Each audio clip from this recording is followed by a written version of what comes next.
You reflect on life a lot, especially when you experience tragedy, and life takes one of them wrong turns.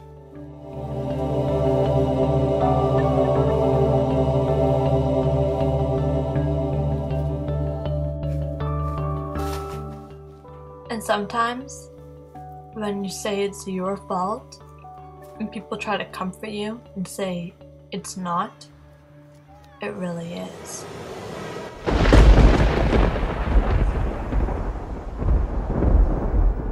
If you've ever heard of the chaos theory, or the butterfly effect, you know what I'm talking about.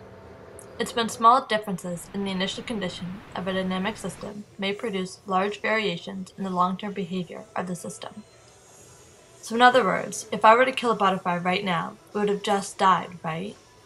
But if I didn't kill that butterfly, it may have flown off and landed on a tree, preventing a lumberjack for one split second from chopping down that tree, which would have caused it not to land on that guy's car. Oh my God. My alarm clock didn't go off this morning because I forgot to set the new alarm time and was partying the night before. So instead, I missed breakfast at home, quickly get dressed, and rush out the front door. Instead of going my usual route to work, because I missed breakfast, I decided to go to the nearest Tim Hortons, where I ordered a bagel and coffee, and left soon after.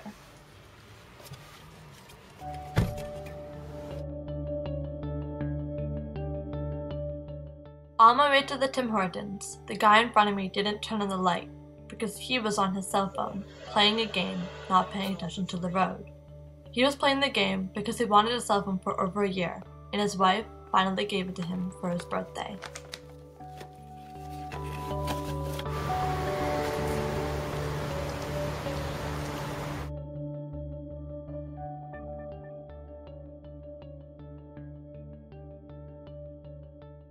When I arrive at the subway station, I find some money on the ground that catches my eye.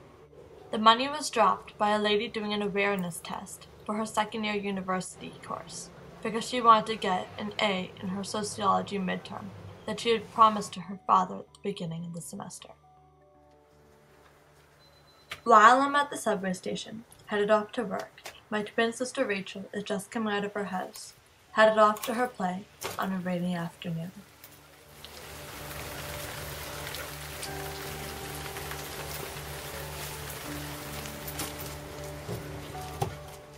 She decided to go early because she thought that there would be traffic because it was a rainy day outside, and she didn't want to be late.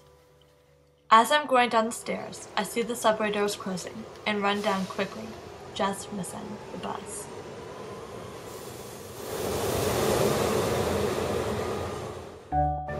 When the next bus comes, I enter inside and find a spot in the corner of the subway.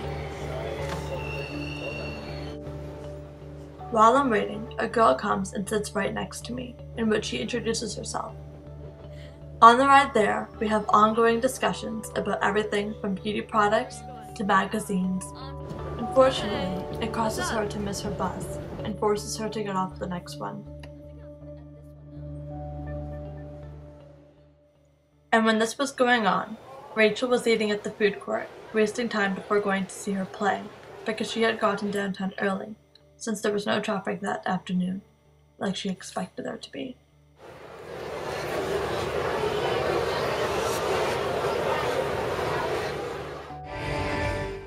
As it turns out, that girl was the business executive of Formal Agreement Toys in the downtown area, and every day she goes to the Starbucks at Yonge and Davis to pick up a double cream, double sugar coffee for her boss, and a hot chocolate for herself. But because she missed her stop, she went to the Starbucks on Dundas Street instead. The 19-year-old girl working at the Starbucks on Dundas was forgetful that morning because she had 20 things on her mind. So, accidentally, that girl forgot to get the hot water for 1 minute, causing the drink to be 10 degrees hotter than usual. But, of course, the business exec wouldn't know because she was carrying the drinks in a protective heat covering. And all the while, Rachel was shopping at Chapters bookstore for an assortment of different books while she was bored because she was waiting for her play to start. Nothing else really happened on the way to the business executive's office, She viewed the scenery, walked by people, all the usual.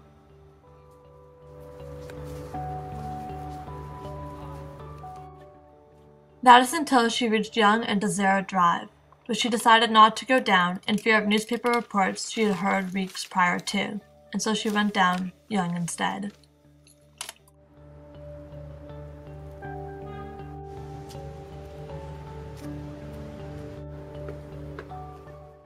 When she went down Yonge, she saw a sign with the store hours on it, which reminded her of the time. So she decided to check her phone, and in a panic, walked 2 kilometers faster than she was already going.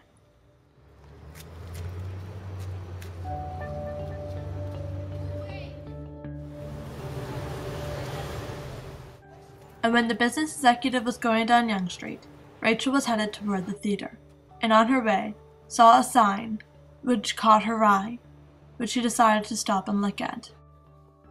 But if I hadn't forgotten to set my alarm clock, or gone the new route to work that morning, or the guy who turned on the light because he wasn't distracted, because his wife didn't give him a cell phone for his birthday like he wanted for the past year.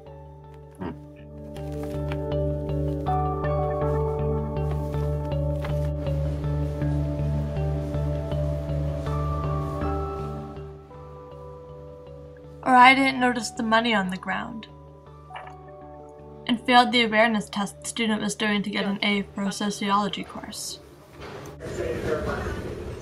Or the business executive didn't introduce herself to me, causing herself to get up at the right stop and not miss her bus for work.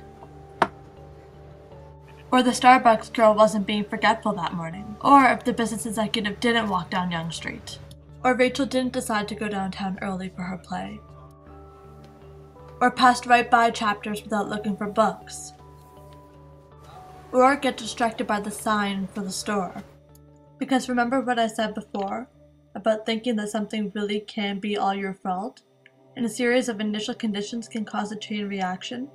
If just one of those events didn't occur, just one, Rachel and the business executive would have crossed paths and nothing would have happened.